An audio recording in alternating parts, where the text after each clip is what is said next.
Today's film in Michael Keaton month is My Life, which also stars Nicole Kidman.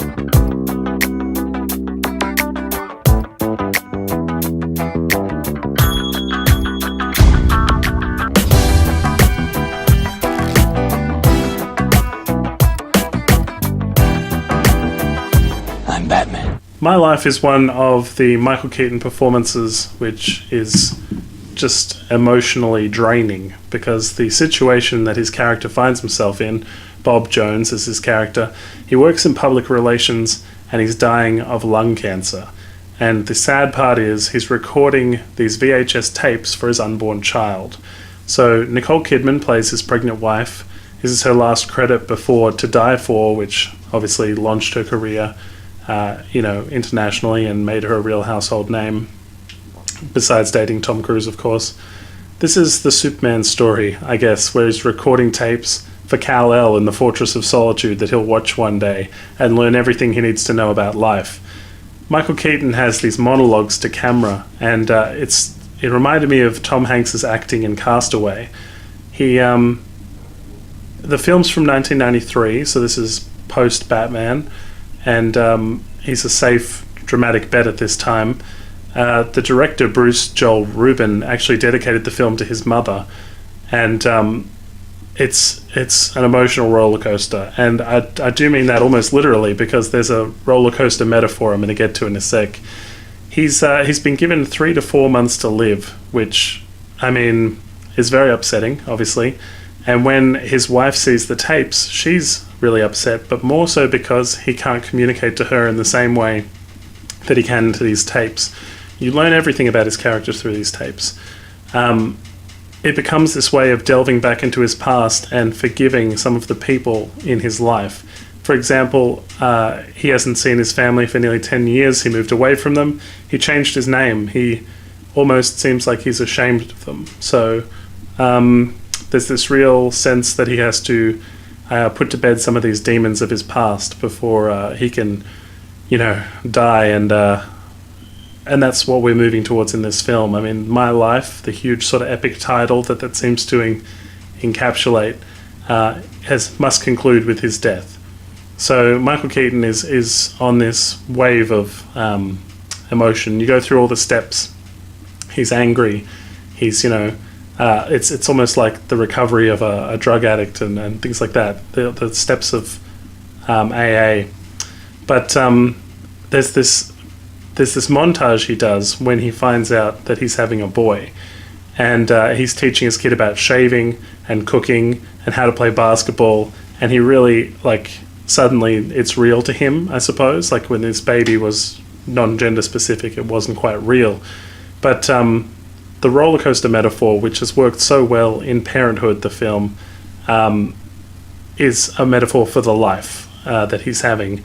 He was afraid of roller coasters as a kid, and he goes back on one as an adult in this film. And the roller coaster, metaphor in life, it's that it is ups and downs. Everything's, you don't know exactly which way things are going to go. But that is the trip that we're all on.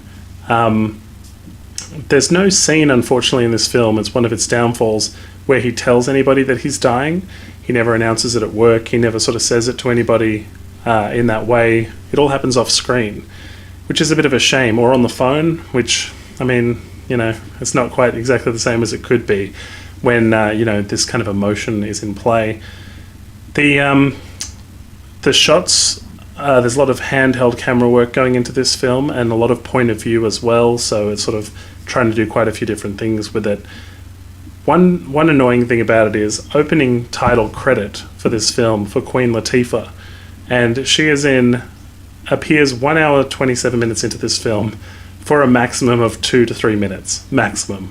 I didn't time it, but I was like, that's the only scenes she's in. 2 little scenes, one's at the door, one's in the living room, that's it.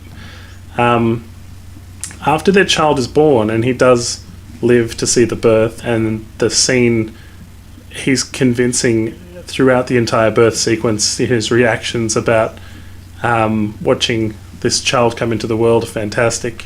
Another great display of Michael Keaton acting here in Michael Keaton month.